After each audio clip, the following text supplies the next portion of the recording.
지상파 DMB 채널인 YTN DMB 프로그램을 평가하는 내가 본 DMB 순서입니다.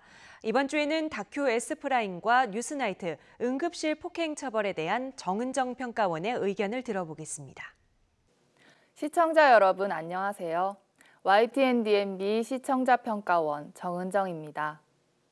얼마 전 종로 고시원에서 일어난 화재가 많은 사람들의 마음을 아프게 했습니다.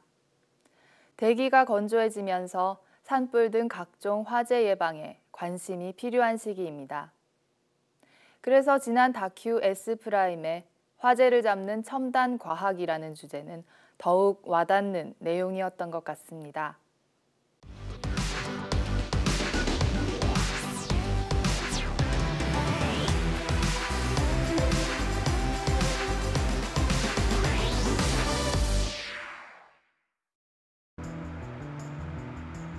우리나라에서도 화재를 예방하고 화재가 발생하더라도 피해를 줄일 수 있는 착한 기술들이 개발되고 있습니다. 앞으로 이들은 우리의 생명과 재산을 지키는 든든한 수호자로 제 역할을 다할 것으로 기대되는데요. 화재로부터 안전한 삶을 만들어 나가기 위해 진화하는 첨단 과학의 세계를 만나봅니다.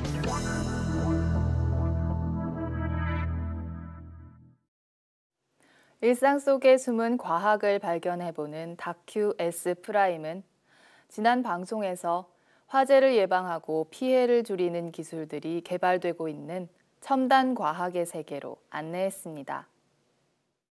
엑스레이와 3차원 시뮬레이션을 통한 화재 원인 분석과 대피 시뮬레이션 설계 등은 물론 전선과 콘센트, 생활 과전 등에 적용해 일상 속 화재를 근본적으로 줄일 수 있는 나노 캡슐 소화기, 터널 내 화재를 진압하는 원격 자동 소화 시스템과 압축 공기포 등 다양한 화재 대응 기술도 만나볼 수 있었습니다.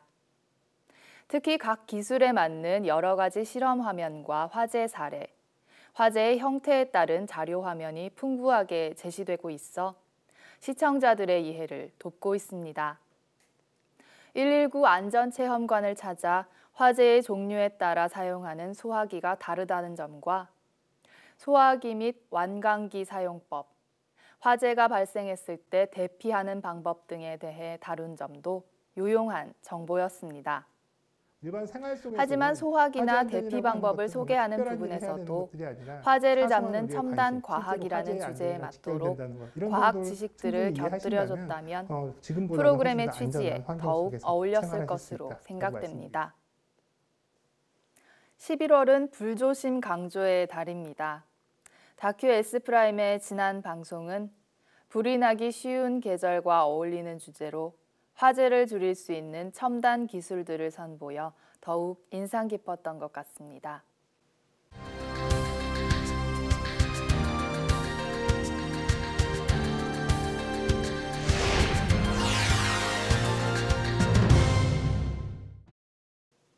뉴스나이트는 매일 밤 10시부터 방송되는 심야 뉴스 프로그램입니다.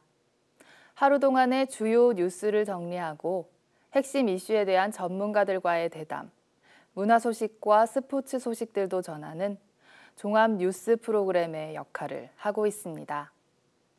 최근 응급실에서 경찰관이 폭행을 하고 난동을 부려 문제가 된 적이 있습니다. 지난 11일 뉴스나이트에서는 이 같은 응급실 폭행이 근절될 수 있도록 처벌의 최하 수준을 징역형으로 하는 방안에 대해 보도했습니다. 앵커는 뉴스를 전하기 전 119 구급대원을 때리는 사람들에 대해서도 같이 고민해 주길 바란다는 의견을 덧붙였습니다. 응급 의료 현장에서 발생할 수 있는 위험을 차단한다는 취지에서 고민해 볼 만한 부분인 것 같다는 생각이 듭니다. 관련 단체의 응급실 폭행 경험 조사와 관계 부처의 응급 의료 방해 현황 자료는 급증한 응급실 난동에 대한 법적 제재 강화의 필요성을 뒷받침했습니다. 운전자 폭행에 대한 형량 하한제 도입 사례를 참고해 응급실 의료 종사자 폭행도 처벌의 실효성을 높이는 방안을 추진하겠다는 관계기관 담당자를 정보원으로 한 인터뷰는 신뢰성을 높였습니다. 심야 종합 뉴스 프로그램인 뉴스나이트에서 심야 시간대에 특히 많이 발생하는 응급실 난동에 대한 엄벌 계획을 전했다는 점에서 더욱 적절한 주제였다고 생각됩니다.